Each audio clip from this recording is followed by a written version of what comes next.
Hello, everyone. I'm Bob Keyser. This is the Son of Man Urantia project, spreading the fatherhood of God, the siblinghood of humanity, and our commandment to treat others as God would have us do. All free from ties to any faith or political ideology. Today, we explore Chapter 3, Jesus' later childhood, from the Son of Man Urantia, the life and teachings of Jesus from the Urantia book. Grab your copy on Amazon, hit like and subscribe, and then marvel at the most thrilling story to ever unfold in the cosmos. Chapter 3, Jesus' later childhood. Remaining with his family in Nazareth proved more fitting for Jesus' mission. Had he studied in Alexandria, his education would have been confined to Jewish law. Jesus incarnated to uplift all humanity, not just the Jews. In Nazareth, Jesus nurtured a universal outlook, preparing him to proclaim his message. Jesus' 9th year, AD 3. The family thrived financially. During school breaks, Jesus accompanied his father or visited an uncle. He posed probing questions, challenging the rigid customs binding his people. Jewish law forbade children from drawing or molding clay, lest they idolize material objects above God. Yet Jesus delighted in drawing and shaping clay, with Mary and Joseph quietly permitting such activities at home. One day, another student spotted Jesus sketching and alerted the Chizon, spreading word that Jesus had depicted his teacher in charcoal. This grave violation demanded action, as Jesus had defied the law. The Chizon and religious elders confronted Mary and Joseph, faulting their leniency toward their son. They held their parents responsible for his disobedience. Earlier cautions about Jesus went unheeded, and this flagrant breach was undeniable.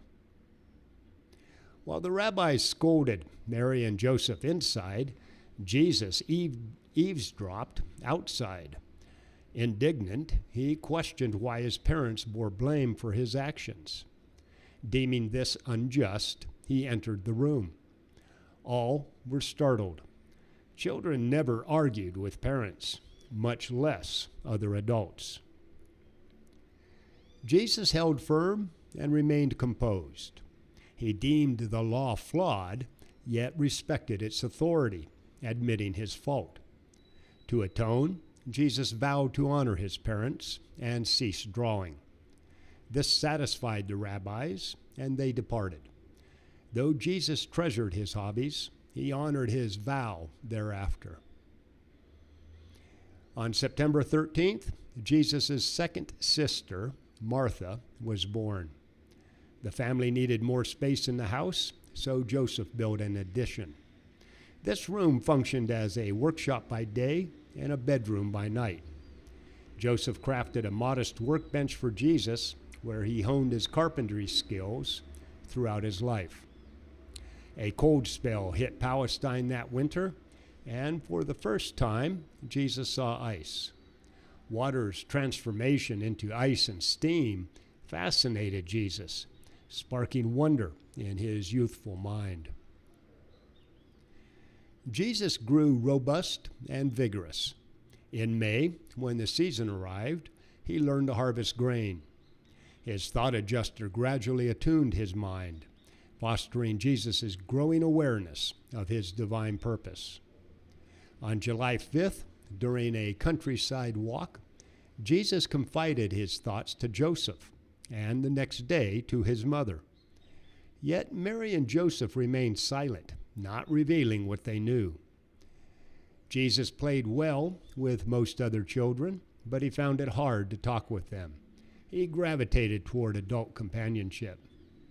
His questions continued to puzzle his elders, and he sought answers beyond miracles. Still, he kept his promise to follow the rules, and he always spoke to others with respect. During lulls at Joseph's shop, he escorted Jesus to nearby villages.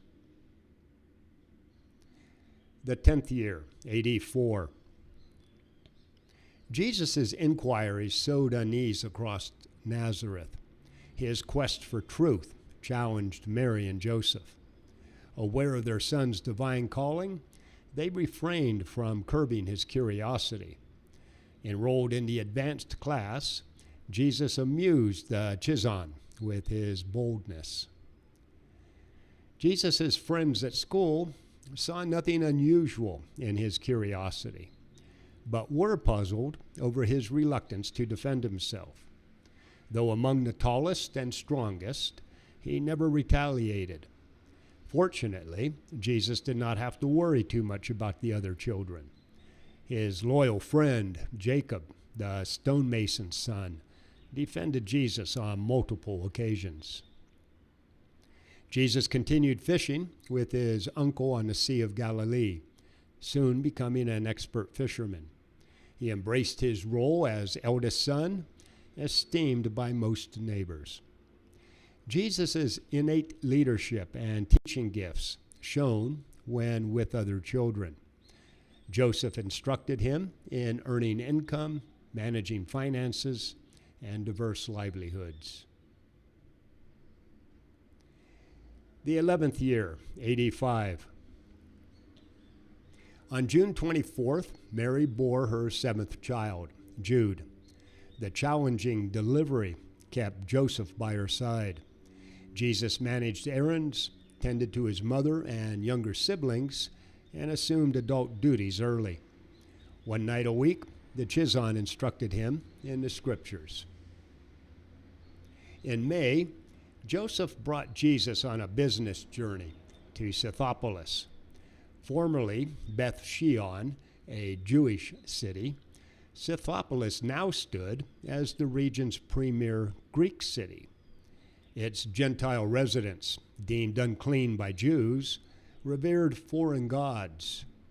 As a pious Jew, Joseph regarded their ways as affronts to his faith and people. Tradition barred him from associating with Gentiles, yet commerce prevailed. As father and son journeyed to Scythopolis, Joseph ignored their surroundings, recalling when the Jews ruled the city. Unswayed by his father's prejudice, Jesus marveled at Scythopolis' wonders. The city gleamed with stone roads, amphitheaters, majestic edifices, and alabaster temples. Its advancements, sewers, potable water, sanitation, and civic works amazed Jesus.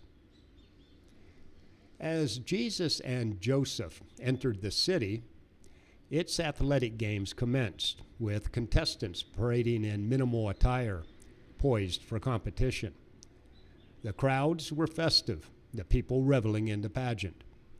To pious Jews, such spectacles were sinful and taboo, unworthy of praise.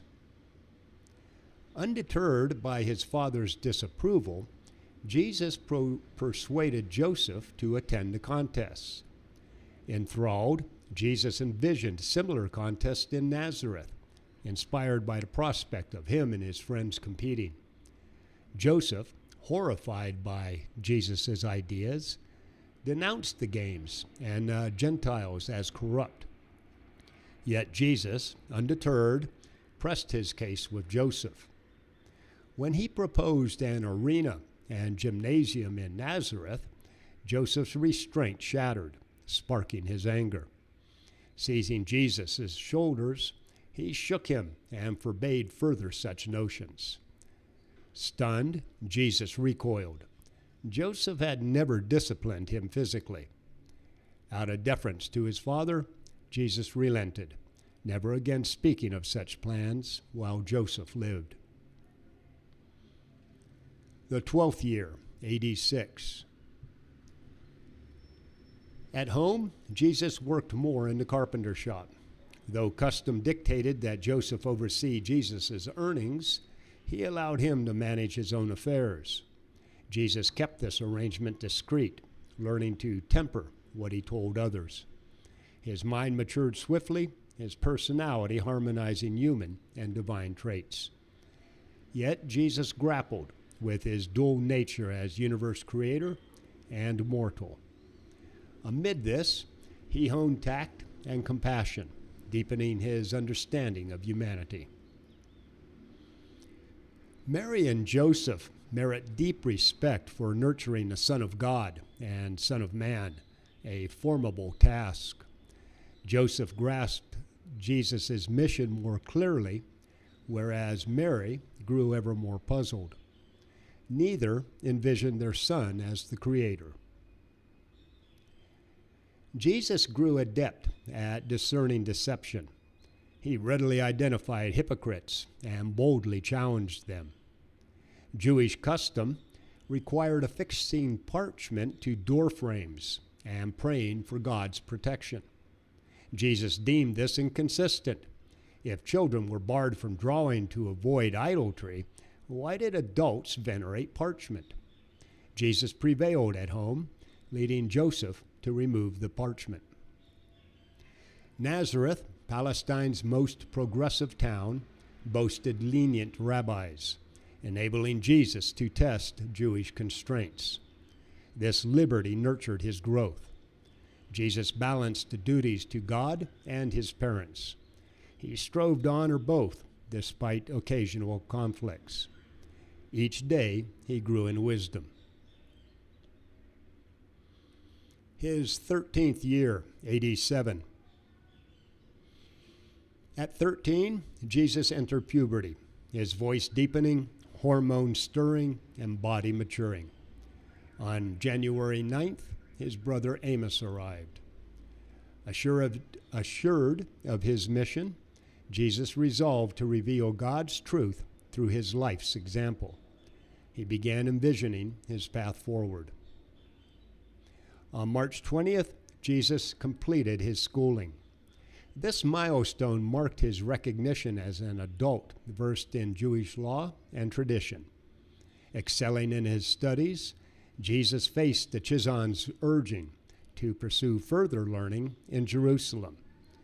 Yet Jesus firmly declined to leave Nazareth and was ultimately spared the decision. Tragedy soon struck, altering his life's course. The journey to Jerusalem. As an adult, Jesus could attend Jerusalem's Passover. Jews traveled from around the world to participate in this festival. On Monday, April 4th, Mary, Joseph, and Jesus joined nearly 100 Nazarenes for the pilgrimage, with Passover commencing at the end of the week, on Saturday, April 9th. The journey through the Jordan Valley proved leisurely. By day, the group savored the countryside, admiring its vistas and recounting Palestine's ancient tales. At night, they encamped by springs for water. Nearing Jerusalem, they met travelers from distant lands. All were thrilled, Jesus keen to behold the holy city and its majestic temple to God the Father.